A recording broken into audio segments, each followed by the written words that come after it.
Hi, good morning. My name is Mike Wagner. I'm with the Department of Management at the University of Cincinnati in the US. And I'm going to be chairing today's session on sustainable development. And so this is hybrid mode. So just want to say hello to everyone who's in the room, but also to the people who are online as well. Good. So I'll be kind of, as the session chair, I'll be kind of strict in the time. Because we are starting about 15 minutes late. So I'll be looking at my phone. If you see me looking at my phone, it's to check the time. It's not because I'm playing Plants vs. Zombies on my cell phone or anything like that. All right, so what I'm going to do is just jump right into our presentation here. And my presentation to kick this off is about remote work, right? We're all very familiar with it, obviously. This is a meme. Remember when this was funny? There was a time a couple of years ago when we saw this and said, oh, jokes about remote work. Now it's just part of our life, right? I'm sorry? No, I said without pants. Yes, some people, they don't use the pants. Sorry, yeah. Yeah, that's how you know it's This is true. So in the US, we have found that remote work, so in other words, people working full-time paid remote work, decreased from 2021 to 2022. It went down. It was approximately 31% in 2021 and down to 25% in 2022. Does that surprise anyone here? That the amount of remote work decreased year over year? Surprise you or not surprising? It's surprising. It's surprising. Okay, surprising. We do find that at least in the US, at least 50% of US workers do some sort of hybrid work. So while we have, go on, Sorry, thank you. Sorry, William. all you missed were a few bad jokes. Oh, I like the bad jokes. Yeah. So what I was just saying is that the prevalence of full-time paid remote work in the United States decreased from 31% in 2021 to 25% in 2022. And yet it's still very prevalent. And while at the same time, there was recently a survey conducted by Microsoft of 20,000 people in 11 countries, and a large majority of managers suspected that their employees were not very productive at work. And so what we find is that organizations are trying to bring their people back into work. And it wouldn't be a PowerPoint presentation without a quote from either Disney or Amazon. So here we go. We've got the CEO of Disney saying, we have a creative business, we need people to come in and work as a team. And the same with Amazon. Teams are the way that people work together, they figure out problems. So while on the one hand, we find that remote work is still very prevalent, CEOs are cracking down on it. They want people to come in and they're saying, we believe that people can be more productive. So let's just open this up for a fun question. Let's imagine you had a choice.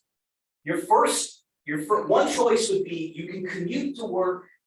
Let's say your commute, whether it's by car or by train, let's say it's 45 minutes each way. Okay. Your second choice is to work completely from home every day. And your third choice is that you could walk to work 5 minutes. Okay. It's a big decision here. How many people would choose commute to work 45 minutes each week? Okay. When I lived in New York, I commuted an hour and 45 minutes. Same for London, yeah. How many people would say, I want to work from home? Yeah, a couple takers. How many people would say, if I could walk to work 5 minutes away, that would be my choice. Oh, okay, that one wins. All right. So that's the question as we talk about working from home and when we say, I like working from home. Well, do you really, or do you just like not commuting, really? So what we have to think about is, what does the research say? And right now, the research is very preliminary, it's very scattered. There isn't a whole lot out there on this yet. But when you look at what do people consider to be some of the benefits of working remotely? One of the top things that comes up is, well, it's a financial benefit. I save money. I get to spend more time with my family, right? So in a way, I get more work-life balance. And so you hear that, yeah, work-life balance is positive with remote work.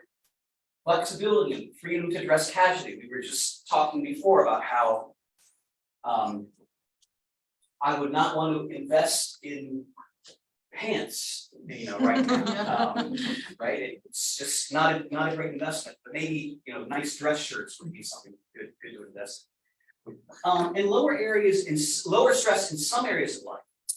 And then when you look at the research on what are considered to be some of the challenges, well, distractions at home and the struggle to balance personal and work. Okay.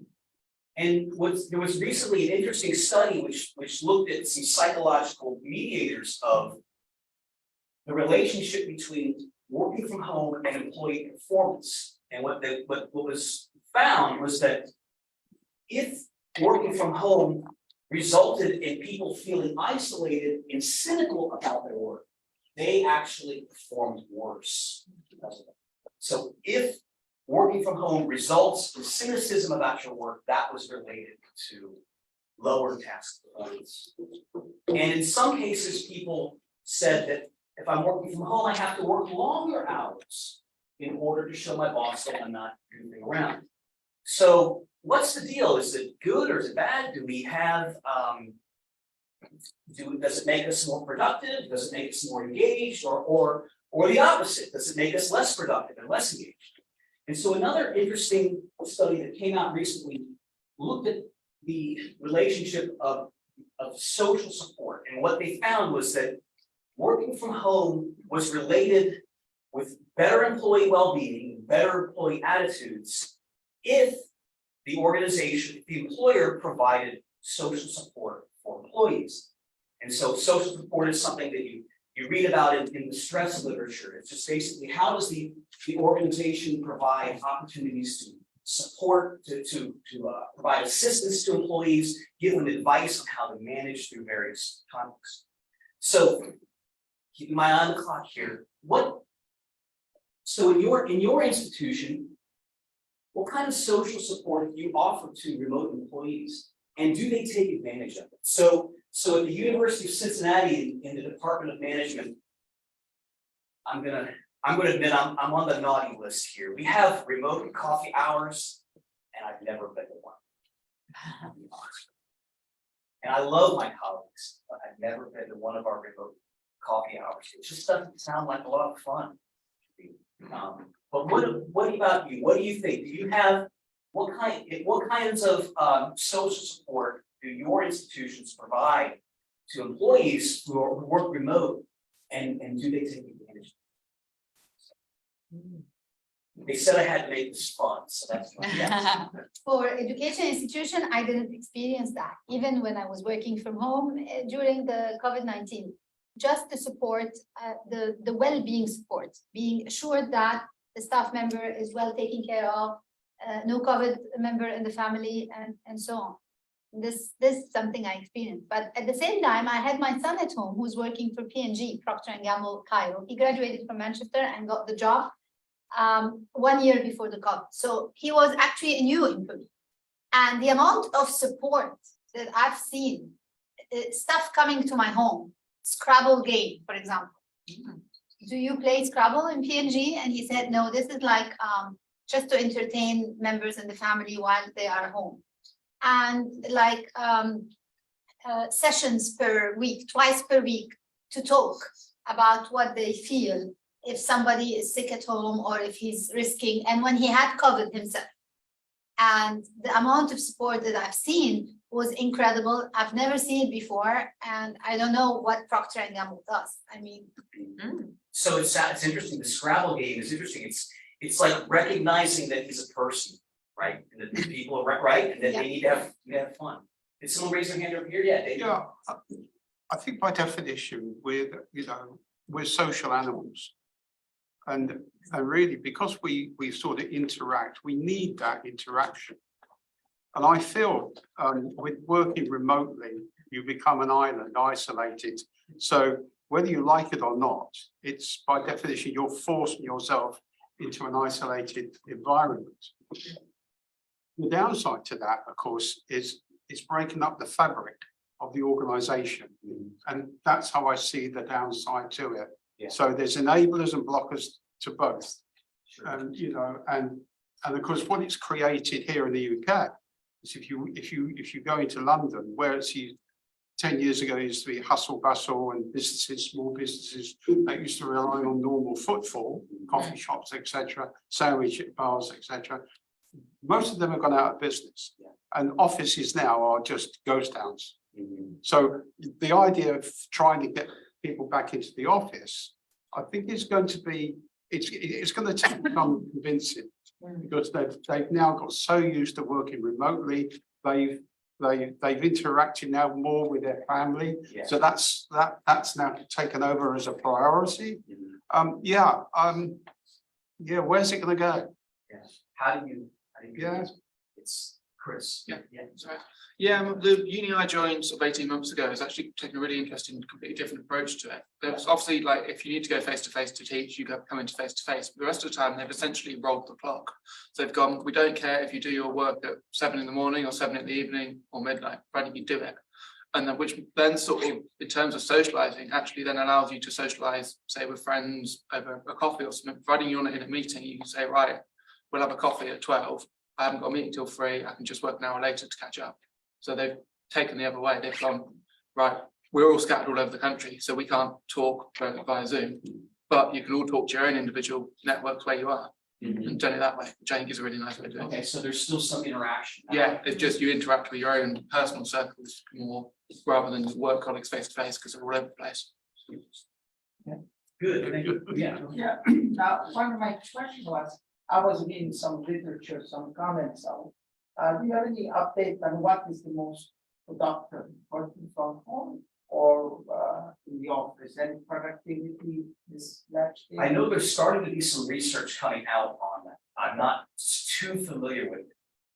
Though we, where I work, at the University of Cincinnati, I manage the master's in HR. So we're concerned with this people stuff, right? And we have an advisory board of senior HR leaders from around the area. In fact, one of them is from Procter & Gamble. And they have said anecdotally that they believe that their overall productivity has increased since their employees went.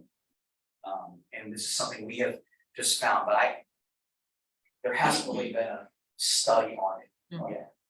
So Then my second question is, okay, working from home, companies benefit as well. Okay, even providing an office or building, so they save money. So both sides, I think, is a little more efficient. And the cost part. But for example, my university, City University of New York, started working remotely. And then after a couple of years, everybody come back on campus, want people on campus. So we want to see everybody. But the professors were going, the students were not going. They still want to stay home. So they wanted to have courses on campus.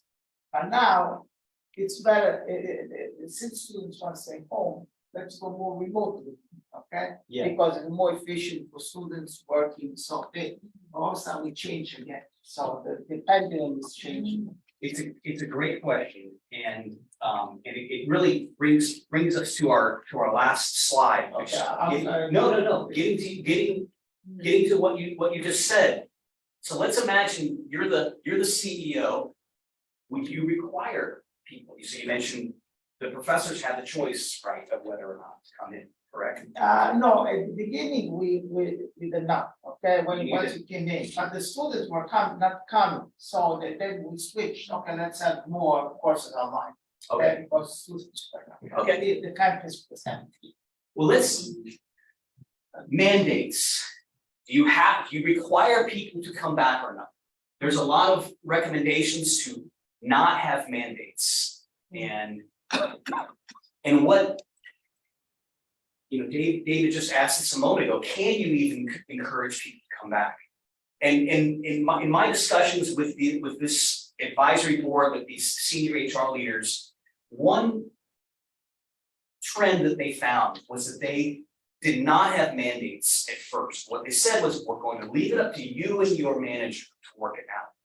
And what they found was that the people who were lower in the job structure, who were what we call in the US, we call hourly employees, people who are working customer service roles, who are working as junior financial analysts, those were the people who ended up getting required to come in, and the people who work what we call exempt roles, which are more higher level professional roles. By golly, their managers didn't require them to come in. And so it created this socially stratified system in these companies where the higher level people didn't have to come in, but the lower level people did have to come. And so that's a question that I'm curious. I don't know the answer to this. What these employers said was, we're going to require everybody to come in because it's not fair that the hourly employees are required to come in. But then you have to have a mandate, and we don't like mandates. We like people to have choice. Has anyone encountered this? In my current job, so they had a mandate to say you're required to come in, but there was a backlash from staff to say the tone of language is not correct. So they toned it down to say you're expected to come in, and that was okay. And the previous job, 3.5 years after COVID, they actually said, we discourage you from coming in. You should not come in unless you're teaching, you have a teaching role or, you know, scheduled hours to teach, because it will save a lot of time and energy and commuting. So they were talking more about sustainability and saving the planet and stuff. So I think both have merits. Yeah. Good. Yeah. Sometimes during periods of assessments, only the students and the professors who are doing the assessments are required to come in. That's in my university. Okay. This summer assessment, they started to apply this. And they're doing the summer assessments while I'm here now, and I've just receiving emails that according to schedules, whoever is on board is the one or the person who's having an exam for her module or his module this day, and the other one. So I thought at the beginning this might be minimizing for the summer holidays and stuff like that, and I discovered that it's becoming like a trend in summer to minimize on like electricity and budgeting and stuff like that. It's interesting. Well, thank you for your thoughts. I'm going to have to